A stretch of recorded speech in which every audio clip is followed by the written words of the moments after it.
Ustedes dos después, pero primero él. Y luego tú, luego tú, luego tú. 3, 4. Buenos días, presidente. Hans Salazar, de Noticiero en Redes.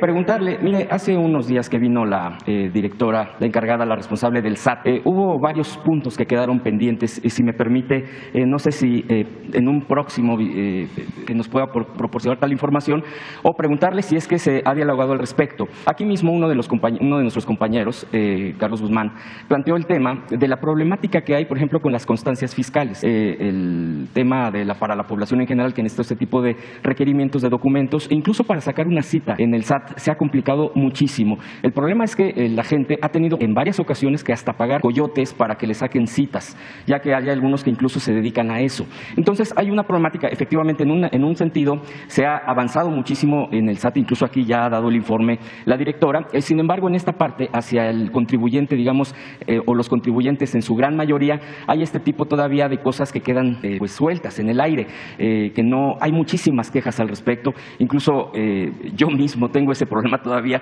incluso para poderme registrar, porque ese es un archivo que se necesita la firma actualizada para poder hacer el trámite, por ejemplo, del respaldo de periodistas. Le pongo como ese ejemplo, pero en realidad hay muchísimos ejemplos, y yo preguntarle si se pudiera poner atención al respecto, si habrá algo en lo inmediato, porque incluso se tuvo que ampliar ciertos plazos por parte del SAT. Ha sido también sensible, lo sé, pero sin embargo me parece que sigue pendiente el fondo de las cosas. Y también del SAT, presidente, quisiera nada más comentarle, usted mismo en una mañanera aquí, a partir de un compañero de un cuestionamiento de grandes deudores fiscales, hablaba de periodistas, de artistas, de empresarios. Yo hice la solicitud, pero el SAT dice que esa información prácticamente no me la puede proporcionar. Yo aquí se lo comento porque es algo que yo solicité, y sin embargo tengo la respuesta al respecto, solamente para comentarle y preguntarle qué opina al respecto. Mire, sobre el trámite, le vamos a pedir a Raquel Buenrostro que nos informe. Acaba de estar y van muy bien. Sí.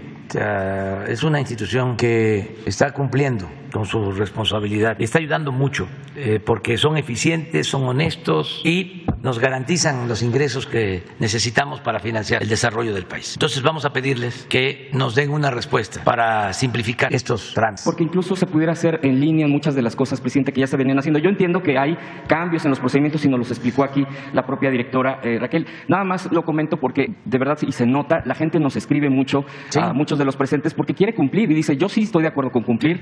Hay una ola de interés incluso en el cumplir, aunque bueno, pues sabemos que también hay otros que se retienen. Yo digo, la pregunta sería, ¿por qué no tratar de cuidar a la gente en cuestión de sus procedimientos y que sepa que en este gobierno precisamente también se les está brindando esas facilidades para cumplir y tener más ingresos por ese lado? Bueno, le pedimos que nos informe y si se considera importante para informarle a la gente, que venga. La segunda pregunta fue sobre también el SAT, y yo hice la petición a través de Transparencia, pero el SAT me respondió que no me puede dar esa información. Sí. Entonces, nada más para... La verdad es que ha sido muy ejemplar la actitud de los contribuyentes. Han entendido, sin terrorismo fiscal, de que son otros tiempos y que todos debemos de contribuir. Y no hay problemas mayores. Los que antes no pagaban y buscaban mecanismos legales para que les condonaran los impuestos, ya están pagando. Por eso está muy bien la recaudación. Y habían despachos que se hacían cargo de llevarles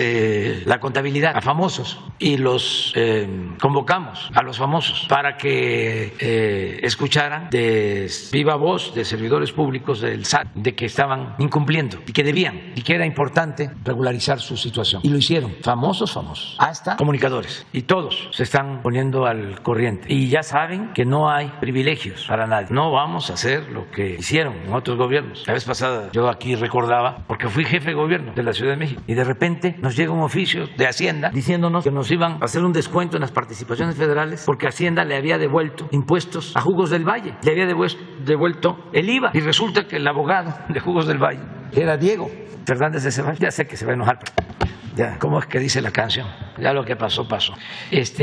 Y no sé, 12,000, 15,000 millones de pesos a todas las entidades federativas, descuento, sin que se terminara el juicio. Pero además se le devuelve el IVA a Jugos del Valle y se supone que ese IVA lo pagó el consumidor. Entonces eso ya no ha existe, ya son otras reglas muy claras. ¿Cómo hicieron eso? Pues fue un acuerdo, no se habían terminado los juicios y sí se pudo, mediante un acuerdo administrativo, devolverle el impuesto. Yo pienso que sí pueden haber acuerdos administrativos siempre y cuando sea para que Hacienda Pública recupere dinero, no para entregar dinero. ¿Ha intentado, por ejemplo, con Salinas Pliego, presidente, que se ha negado? Hay arreglos en puerta y yo espero que se llegue a un buen entendimiento. Ya hay juicios de la Suprema Corte en donde tienen que pagar una cantidad y hay otros procesos también y se está buscando un acuerdo y hay entendimiento, o sea, hay diálogo, pero nosotros no podemos condonar impuestos a nadie, ni dar trato preferencial a nadie. Y esto lo entienden todos, incluso Salinas Pliego, Ricardo. Él tiene un alegato y se le está escuchando como a todos. Él sostiene de que le cobraron doble o que le están queriendo cobrar doble, que fue una especie de venganza en gobiernos anteriores. Entonces se está revisando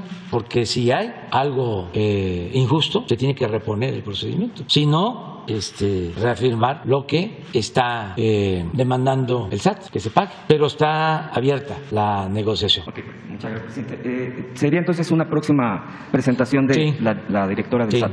Para el procedimiento para la gente, para ver si se pudiera facilitar, para la mayoría de los contribuyentes que quieren estar al corriente. El segundo punto, presidente, mi segundo planteamiento. Es muy importante lo que planteas porque no debe verse al contribuyente como un delincuente en potencia. Hay que partir de la confianza y la gente lo está entendiendo, de veras. Antes, como legalmente podían evadir el impuesto, legalmente existía la condonación de impuestos, como estaba establecido, o mejor dicho, se omitía el que la corrupción no era delito grave.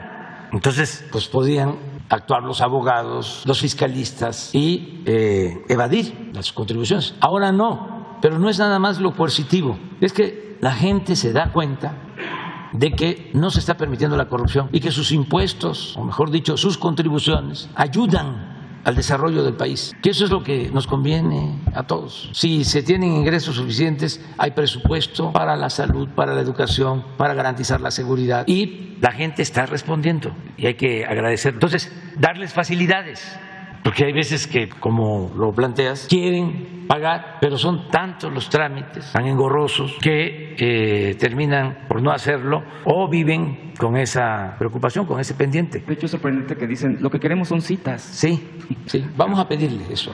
El segundo punto, presidente, es respecto a las UMAS, estas unidades que ya sabemos y aquí se ha planteado y que usted dijo que, bueno, se está revisando porque también tiene que ver con un tema presupuestal, el tema de los jubilados, todo esto que tiene que ver y que, bueno, pues aquí se ha explicado, incluso yo también he traído ese tema y lo ligo, por ejemplo, aprovechando este tema de las UMAS, yo preguntarle si se ha hecho algo al respecto en cuestión de las revisiones, porque sigue habiendo este tema y más ahora con el tema de la inflación y como estaba, por ejemplo, el candado de estas sumas al pago de préstamos en Foviste, el Fondo de Vivienda pues para trabajadores del Estado, pues terminan ahorita, siguen con deudas elevadísimas. Por ejemplo, un caso que me ponen en la mesa es, sacan un departamento en el 2009 en 400,000 pesos, se han pagado más de 200,000 pesos y la deuda no baja, prácticamente subió.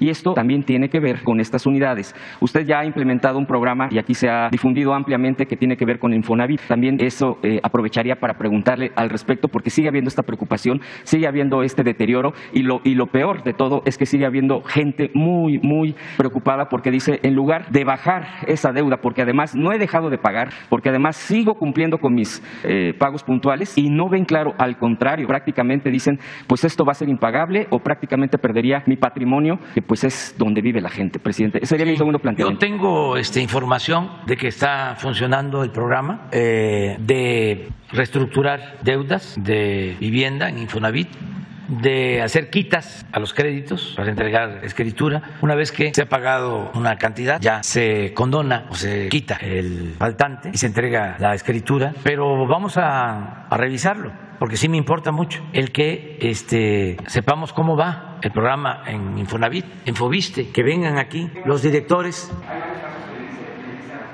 Le dicen, es que este caso no entra y sigue siendo ese problema. Sí, vamos a que nos informen. Que pudiéramos traer o exponerle para que ellos vayan revisando por qué ese tipo de cosas no entran. Sí, ¿por qué no nos ayudas haciendo un escrito o una nota de qué es lo que le preocupa a la gente y por qué siente que paga y no va a terminar nunca de pagar. O sea, que se explique para que nos den respuesta, porque sí necesitamos tener respuesta. El caso de las sumas, yo nada más recuerdo que ya resolvió la Suprema Corte, ya es un asunto de tipo legal y nosotros lo que estamos haciendo a partir de que se mantienen las sumas, porque había la demanda de que desapareciera y que todo fuese medido con el salario mínimo. Pero ¿qué sucedía cuando todo estaba vinculado al salario mínimo? Caso de pensiones y demás, no subían el salario mínimo. Aparte de que tenían la cantaleta de que subir el salario era inflacionario, aparte de eso, lo que sí era real era que al aumentar el salario aumentaban las pensiones y aumentaba la carga fiscal del gobierno. Entonces no se podía aumentar el salario. Nosotros estamos aumentando el salario, lo vamos a seguir aumentando. ¿Y cómo compensamos al pensionado? De dos maneras. Conseguimos un acuerdo para reformar la ley de Zedillo en materia de seguridad, donde las pensiones se devalúan tanto que cuando un trabajador se jubila no va a recibir ni la mitad de su sueldo, porque esa fue la fórmula. Entonces se acordó con el sector empresarial y ellos actuaron de manera responsable, aumentar la cuota patronal. Al mismo tiempo, en la modificación legal, se redujo el cobro de comisiones en el manejo de las afores para que el trabajador ahorrara más. Eso se llevó a cabo para que al momento de la jubilación, cuando menos, el trabajador reciba su salario que tenía cuando estaba en activo. Esa fue una manera. Y la otra forma es que decidimos aumentar al doble la pensión universal para los adultos mayores. Ahí, sean trabajadores o no, a finales del gobierno, ya para el 2024, ya va a ser el doble la pensión a los adultos mayores. Es una forma de compensar. Pero eso es por lo que tiene que ver con las UMAS, básicamente. ¿Pero cómo? Pero que venga mejor, sirve. Que no la están pidiendo. Mejor que venga.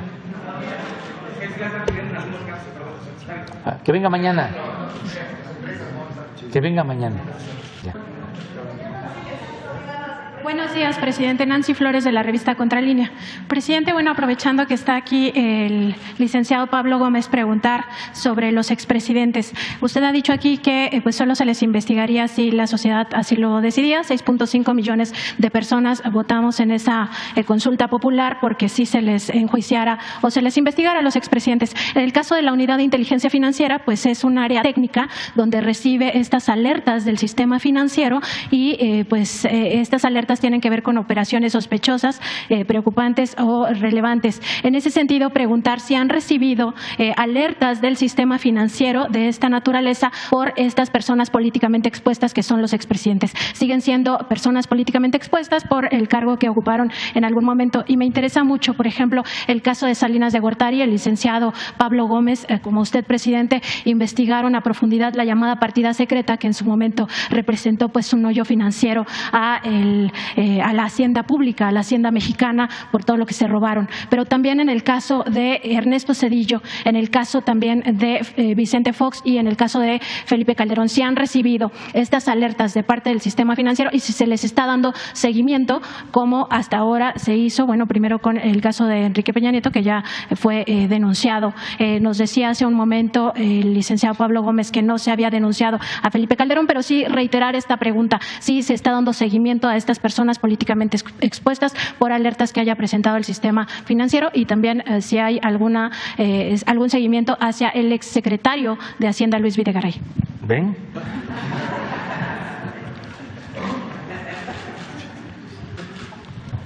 A ver, una cosa que hay que aclarar, que ya lo ha dicho el presidente. El gobierno no tiene una actitud de persecución de tipo político. La unidad de inteligencia financiera es un instrumento gubernamental. Aplica la política del gobierno. No anda en el aire, no existe en el éter. Por eso no hay una política de persecución por motivos justamente políticos. Los reportes que el sistema financiero nacional le da a la unidad de inteligencia financiera en relación con las personas expuestas políticamente son de todos los días y de a todas horas. Porque hay un catálogo de actividades que el banco inmediatamente lo capta y lo reporta. Está obligado por la ley. Entonces, ¿cómo lo analiza la unidad de inteligencia financiera? Lo analiza en un determinado contexto dentro del cual se ha dado. Naturalmente, si el asunto llama la atención poderosamente, si está vinculado con otros reportes o avisos. Reporte se llama cuando viene de los bancos y del sistema financiero. Aviso se llama cuando son de las actividades vulnerables. Compra de apuestas, apuestas, todo, ¿no? Ahí es donde el dinero se anda lavando, ¿no? Esos son los avisos. Entonces, se relacionan las cosas y se llega a determinada conclusión, pero dentro de una idea de que los motivos políticos no pueden tener ningún peso en la valoración del riesgo de las personas expuestas políticamente. Tienen que ser los hechos, el análisis de los hechos mismos. Ahora, muchas veces no se llega a la presentación de una denuncia si no se tienen elementos. No quiere decir que no haya elementos en absoluto, sino que no son tan importantes, tan contundentes, y por lo tanto no debe el gobierno presentar una denuncia por operaciones con recursos de procedencia ilícita y mantener, ahí no se cierra absolutamente nada nunca, porque el monitoreo del dinero y de estas compras de actividades vulnerables es una cosa permanente. No empezamos en un momento dado a recibir avisos o reportes, no, eso se hace solo, opera solo. Hay una ley que dice que tiene que ser así. Entonces, cuando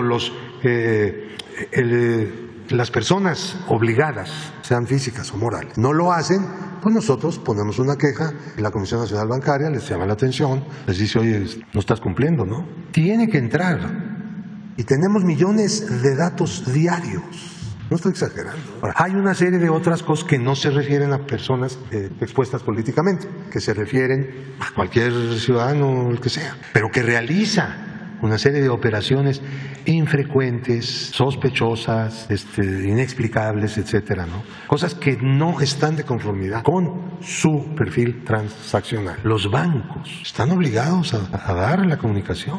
Ahora, el análisis. A ver, el análisis no es exclusivamente de sumar y restar, una cosa eminentemente técnica, lo haría una computadora y se acabó la historia, ¿no? Hay que ubicar en un determinado contexto al sujeto que ha sido reportado. Y hay también informaciones que le llaman los especialistas en todo el mundo de estas cosas de fuentes abiertas. Nosotros clasificamos informaciones de fuentes abiertas, pero no solo nosotros. También los bancos, para realizar un reporte, lo vinculan con la información que tienen del sujeto, de su cliente. No solamente de lo que hace en el banco, sino lo que se capta en fuentes abiertas, en internet, la prensa, no sé qué, el mundo de los negocios, todo lo incorporan y nos lo dan ya incorporado incluso, muchísimas veces. Claro, nosotros hacemos en relación con eso nuestro propio trabajo, ¿no? O sea, no dependemos de nadie en cuanto a esto, a lo que viene de fuentes abiertas, pero sí a lo que viene de cuentas, de movimientos. Cuando la unidad de inteligencia financiera dice hubo este movimiento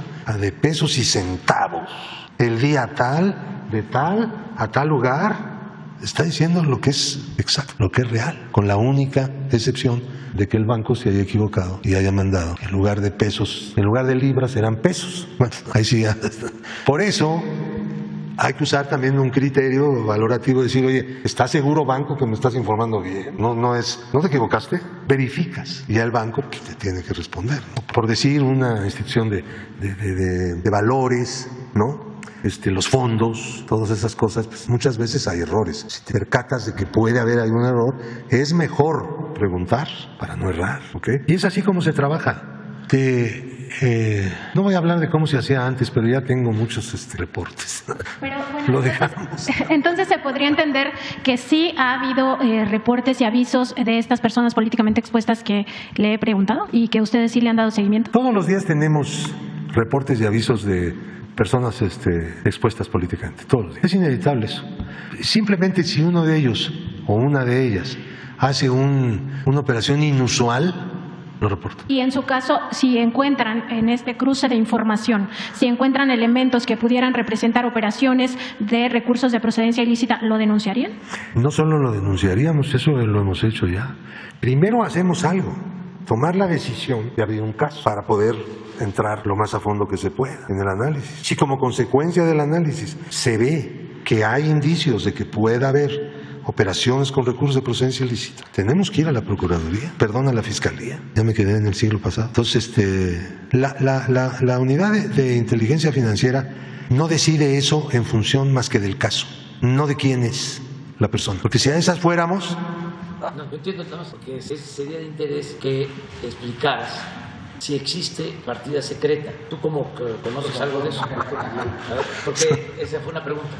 Es que el presidente era uno de mis lectores más asiduos en esta materia. Yo escribí un libro que se llama Los gastos secretos del presidente, que es una investigación, no solo histórica, sino en cuenta pública, con números. ¿Qué hacían los presidentes? No solo era la partida secreta el problema, que era un problemón por la capacidad del presidente. Tenía una bolsa de dinero que podía hacer lo que quería, dársela a quien fuera o llevársela a su casa y nadie se podía meter en eso. Sino que todo el ramo 23 estaba lleno de gastos discrecionales. Allá había nóminas enteras de líderes, de políticos, se repartía. Miren, uno de las raíces del Estado corrupto en México fue el establecimiento de los gastos discrecionales del presidente de la República. Y es una de las cosas que apuntaló el presidencialismo, cómo se gestó después de que los militares dejaron el poder. Yo no digo que no había corrupción antes, pero no había una forma de gobernar que se basa en gran medida en la corrupción. Ese es el concepto de Estado corrupto. Y una de las principales instituciones originales del Estado corrupto fueron los gastos discrecionales del presidente. Fíjense, la Constitución decía no habrá más partidas secretas que las que se aprueben para eso, que serán ejercidas por los secretarios de Estado con la firma del presidente. El primer jefe, Venustiano Carranza, planteó esa redacción para evitar el relajo que había de partidas secretas por todos lados en el presupuesto. Y entonces le quiso meter un límite y no se dio cuenta, no alcanzó a percibir que eso iba a resultar peor, porque iba a convertir la partida secreta en un instrumento exclusivo del presidente, con el cual el presidente se da la gran bolsa y repartía lo que le daba la gana. Pues no era esa la solución que planteó Venustiano Carranza, y se demostró pues ya con el tiempo. Pero la cosa creció mucho más, insisto, era todo el ramo 23, eran unas cantidades impresionantes. Ahí en mi libro están las tablas de las cantidades que discrecionalmente gastaba el presidente. Ahora ya no solamente no hay esas partidas en el presupuesto, sino que tampoco existen subrepticiamente. Era también otra manera de hacer eso, ¿no? El cambio es otra cosa espectacular, hombre. Espero que no es fácil para un país entender en el momento que se está produciendo un cambio, el calado que tiene el cambio en el que está uno metido, ¿no? Porque de repente las cosas parecen que no han cambiado tanto como uno quisiera. Pero erosionar el Estado corrupto, miren, les quiero decir una cosa que a lo mejor es una imprudencia. La unidad de inteligencia financiera no estaba en la lucha contra la corrupción, era parte. Ahí se las dejo. Y en un segundo planteamiento, presidente, el 30 de junio pasado, la Fiscalía General de la República indicó que le iba a solicitar a la UIF precisamente un nuevo análisis financiero en torno al abogado Juan Collado, conocido como el abogado de los Salinas de Gortari. Preguntar precisamente si en este nuevo análisis que hará la Unidad de Inteligencia Financiera sobre el caso Juan Collado se va a revisar a profundidad estos 5 esquemas de presunto lavado de dinero que ya se encontró previamente. Nosotros tuvimos acceso a los expedientes y ahí se habla, por ejemplo, de estas actividades vulnerables, como en el caso de los casinos, se da un vínculo con el que se conoce como zar de los casinos, Riva Palacio Magaña, otro vínculo financiero, por supuesto, en los dos casos, con los Rodríguez Borgio, que también son parte de esta cadena Big Bola. Además, se da ejemplo del manejo de inmobiliarias, que es otra área vulnerable a las operaciones con recursos de procedencia ilícita, operaciones en efectivo que se hacen a través de empresas. También está el tema de las transferencias de divisas a paraísos fiscales, específicamente el caso de Andorra, más allá de lo que ocurrió con Caja Libertad, que es por el tema en el que está. Ahora un juez determinó que ya no se daría seguimiento a una de las causas, que es la de fraude, quedan otras 2, por eso no sale el abogado, pero preguntar si se va a indagar mucho más a través de la Unidad de Inteligencia Financiera sobre estos temas, que además conectan financieramente con, por ejemplo, Roberto Madrazo, político priista, también con César Duarte, que ya está siendo juzgado con una de las empresas que tiene relación con Juan Collado, y con el general León Trawitz, que está acusado de huachicol, de presuntamente hacer robo de combustible en contra de Petróleos Mexicanos desde su cargo que ostentó en el sexenio pasado. Miren, lo explicó ya Pablo, hay una relación estrecha entre la Unidad de Inteligencia Financiera y la Fiscalía. Y hay cooperación permanente. Todo lo que solicite la Fiscalía se investiga y se le envía a esta institución que es autónoma y que es la encargada de hacer las investigaciones para los procesos judiciales. Todo. Que sea de dominio público. El señor, que es el titular de la Unidad de Inteligencia Financiera, tiene como su autoridad inmediata al secretario de Hacienda, y el secretario de Hacienda depende del presidente. Por lo mismo, el titular de la Unidad de Inteligencia Financiera depende del presidente, y la instrucción que tiene, para que se sepa, se oiga bien y se oiga lejos, es no ocultar ninguna información, y mucho menos que la Unidad de Inteligencia Financiera se convierta en una simulación para permitir la corrupción, como muchas instituciones que crearon, nada más para simular que se iba a combatir la corrupción, de que ya no iba a haber impunidad, y con eso tapaban todo. Eso ya no existe. Él tiene que entregar toda la información a la Fiscalía, y la Fiscalía lo mismo, es un órgano autónomo que respetamos, pero tiene que actuar con rectitud y que no se permita la corrupción ni la impunidad. Y el Poder Judicial, lo mismo, lo que hemos hablado, de jueces, de magistrados, de ministros, y sostengo, le tengo confianza al fiscal y le tengo confianza al presidente de la Corte en este importantísimo asunto. No podríamos salir adelante si no desterramos la corrupción. Ese era el principal problema de México. Nada. Y reto respetuosa, amistosa, cariñosamente a los expertos a que me digan si hay algo que haya dañado más a México que la corrupción. Nada ha dañado más al país que la deshonestidad de los gobernantes. Eso es lo que dio al traste con todo. Esa es la causa principal de la desigualdad económica, de la desigualdad social, de la violencia y de otros males. Entonces, por eso tenemos todos que participar para desterrar de México la corrupción. Hay ejemplos, y eso también es para los expertos. ¿Por qué en Dinamarca tienen estado de bienestar? ¿Por qué en Dinamarca no hay violencia? Porque no hay corrupción. A más corrupción, más desigualdad, más pobreza, más violencia. Los países con gobiernos donde no hay corrupción tienen más bienestar y no hay la violencia que desgraciadamente se padece en países en donde ha imperado la corrupción. Y lo estamos viendo. Podemos atender las necesidades de la gente, podemos destinar el presupuesto a ayudar a los más pobres, porque ya no se permite la corrupción. Es que era un gran saqueo, una gran sangría, se robaban casi todo. Esto de la partida secreta, imagínense, esto para los jóvenes, que había una partida secreta. ¿Qué era eso? Que el presidente podía disponer de una cantidad del presupuesto sin tener que comprobar nada. Solicitaba el dinero y, como lo plantea Pablo, podía entregar ese dinero a particulares, a dirigentes políticos, a dirigentes sindicales, cooptar opositores o quedarse él o su familia. Y a la hora de probar esos gastos no tenía ninguna responsabilidad. Estaba permitido legalmente. Muchísimo dinero. Hay unas tablas que tiene el libro de Pablo. Lo recomendamos. ¿Cómo se llama tu libro? Gastos secretos. Los gastos secretos del presidente. Fue Grijalvo, ¿no? Editorial Grijalvo. Pero ahí está para los jóvenes. Entonces se veía como algo normal. Entonces ya eso pues ha ido cambiando. Gracias, presidente. Ya, nos vamos. Buenos días, presidente. Beatriz Contreras Castillo, de la revista Polemón. El día de ayer, en el gobierno de Francia, ya se buscó nacionalizar la energía eléctrica. Le queríamos preguntar qué piensa de que muchos opositores aquí estuvieron haciendo críticas cuando fue lo de la reforma eléctrica, y pues allá, que muchas veces reconocen cómo se llevan los procesos de gobierno en Europa y sobre todo en Francia, no han pues dicho nada respecto a esto, y qué piensa de la medida que tomó el gobierno de Macron.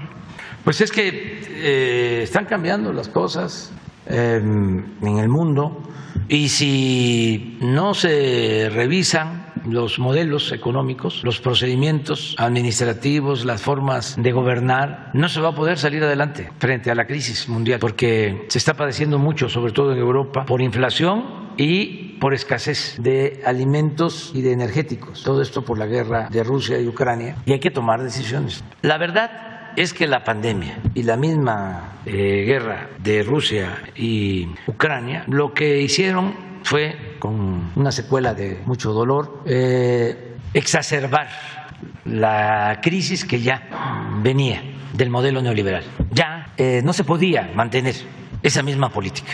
Y con la pandemia y con la guerra se precipitó todo. Era inevitable la crisis del modelo aplicado, impuesto durante décadas. Nosotros lo sabíamos. Además, siempre hemos sostenido que no se puede enfrentar una decadencia, un proceso de degradación progresivo, si no es con una transformación. ¿Qué es una transformación? Es tomar medidas atrevidas para enfrentar crisis y contar con el apoyo del pueblo para poder consumar o realizar, llevar a la práctica esos cambios. Pero se necesita tomar decisiones y actuar con arrojo. Si no hay arrojo, no hay porvenir. O sea, las circunstancias no están para gobiernos indecisos, blandengues. La indecisión en épocas de crisis es funesta. Entonces hay que tomar decisiones. Ayer hablábamos de eso. Todo lo que hicieron los franceses es correcto.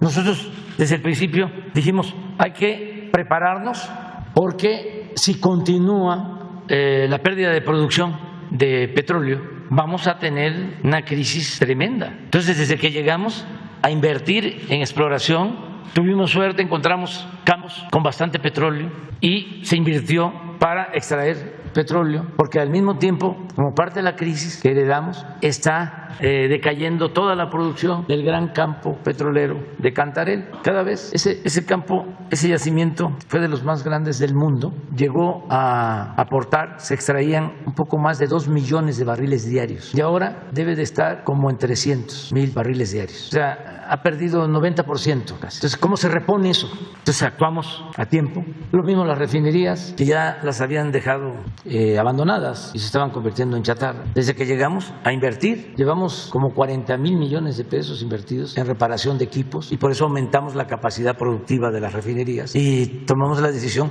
de iniciar la construcción de la nueva refinería. Todavía no llegábamos al gobierno, era yo presidente electo y andábamos buscando los terrenos con el gobierno de Tabasco para empezar. Y por eso se compró también en una oportunidad y son de esas cosas que pues pasan, ¿no? Pero habían 10 refinerías en venta, pero baratísimas. No estaba en venta la Deer Park. Esto cuando la pandemia, porque todos pensaban, ya vienen los carros eléctricos, ya se acabó la era del petróleo, de los combustibles fósiles. Y no.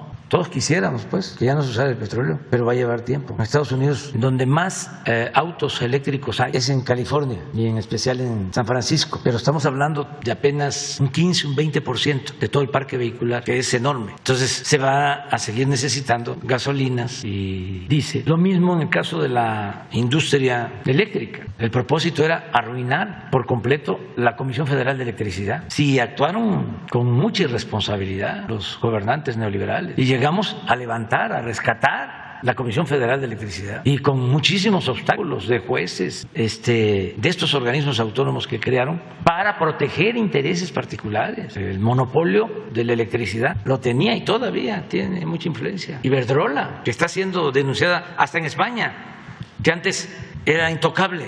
Por eso lo que hizo el gobierno francés es una buena medida. Eso se hizo aquí en la época del presidente López Mateos. Y el secretario de Hacienda era Antonio Ortiz Mena, que no era, vamos a decir, de izquierda, pero era un hombre con juicio práctico, que eso es lo que se necesita. Más que lo ideológico, el sentido común.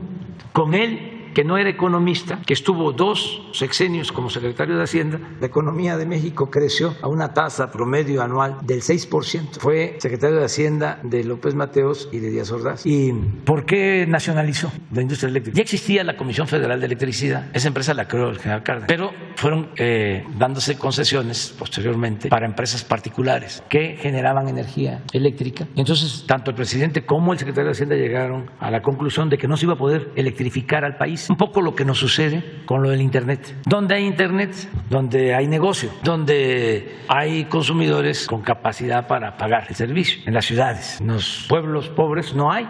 Hay cabeceras municipales. En Guerrero son 81, 84 ya creo, municipios. Pero hay como 6 o 8 que no tienen Internet ni en la cabecera municipal. Bueno, ¿por qué? porque consideran que no es negocio. Entonces pasaba lo mismo con la industria eléctrica. Entonces, con mucha claridad, el presidente y el secretario de Hacienda le dijeron a las empresas: vamos a nacionalizar la industria eléctrica, porque si no, no vamos a poder electrificar los pueblos, porque para ustedes no es negocio. Y gracias a esa medida se electrificaron todos los pueblos de México, hasta los pueblos más apartados. Faltan algunos, pero todo el país está electrificado por la Comisión Federal de Electricidad, por esa decisión. Entonces, ahora los franceses, que ya tenían una participación en esa empresa considerable, necesitaban más libertad para poder operar, garantizar, enfrentar el problema que tienen de la falta de insumos para la generación de energía por la guerra de Rusia con Ucrania. Entonces, muy buena decisión.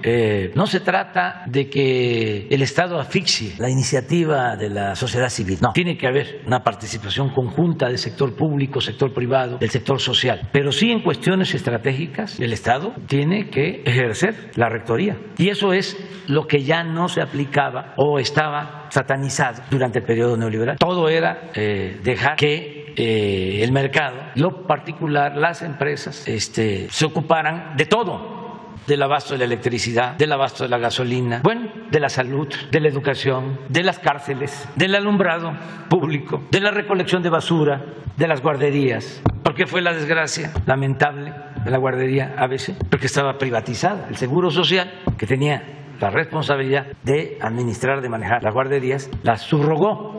Era privatizar la seguridad social. Eso era lo que predominaba. Y claro, no puede el Estado abarcarlo todo, pero sí hay cuestiones que son fundamentales, estratégicas, porque está de por medio el interés público. Y eso es lo que hicieron los franceses. Presidente, ya nos vamos. Nada más rápido, en un segundo planteamiento, en la revista hemos publicado varias investigaciones y en la última publicamos sobre cómo en el grupo Xcaret, que evidentemente pues no ha sido criticado ni ha salido en la prensa por los muchos ambientalistas que han estado hablando de los tramos del Tren Maya, los socios dueños de este grupo son familiares de Madrazo, quien fue el candidato, y hay una concesión incluso que antes habían puesto el parque Shellhack, era como un parque acuático público, y el gobierno se los concesionó, no se ha revelado por cuánto tiempo ni cuánto es que paga el grupo Xcaret por la concesión al gobierno, pero además, bueno, preguntarle qué piensa de estos lazos que existen con Madrazo y que además pues este centro turístico se desarrolló muchísimo y fue creciendo durante los sexenios de Peña Nieto y de Calderón sobre todo. Lo dejamos para después porque como ya he hablado varias veces de este tema y hay ahora en puerta pues una denuncia contra Vulcan por la destrucción del territorio, y es una empresa con mucha influencia en Estados Unidos, mucha influencia, me sorprende, porque allá existe la mala costumbre de que las empresas le pagan a los políticos, o sea, a los senadores, sí, y tienen muchísima influencia. Son capaces de, una empresa reúne a 10 senadores y firman un desplegado en contra de un gobierno. O sea, así. Entonces, se está haciendo una denuncia y ojalá y se logre un acuerdo, porque se los propusimos, pero ellos pensaban de que era como antes y no cumplieron, pero no cerramos la puerta porque nos interesa llegar a un acuerdo. En el caso de Xcaret, como se ha denunciado ya varias veces, que ellos están ahí detrás de estos pseudoambientalistas y están dañando a la nación, porque se están perdiendo recursos del presupuesto, porque tienen la obra parada ya 3 meses. Entonces vamos a informar cuánto se está perdiendo, porque también todos tenemos que asumir aquí nuestra responsabilidad. Entonces me acaban de enviar una carta, ya me enviaron una carta anteriormente, me acaban de enviar una carta diciéndome que ellos no están participando y que quieren ellos aclararlo. Entonces por eso vamos a esperar en el caso de Xcaret y también el caso de Vulcan, que aquí se llama como Calica, sí, para buscar el acuerdo, porque se trata ya de daños a la hacienda pública, considerables, daños al presupuesto, al dinero del pueblo. Vamos a resolver, yo creo que la semana que viene, ya sobre este asunto, porque no puede permanecer 3 meses, imagínense. ¿Mande? No, porque caeríamos en lo mismo. O sea, no vamos a estar viendo estos asuntos con el Departamento de Estado. Ellos sí acuden siempre, ¿no?, a que el Departamento de Estado hable con los gobiernos. Esa es la práctica. Nosotros no aceptamos eso. Vamos a tratar con el presidente Biden asuntos muy importantes para los dos pueblos, para las dos naciones, y le tenemos mucha confianza al presidente Biden. Y es importantísima la política de buena vecindad, y a eso vamos a Estados Unidos. Nos vemos mañana.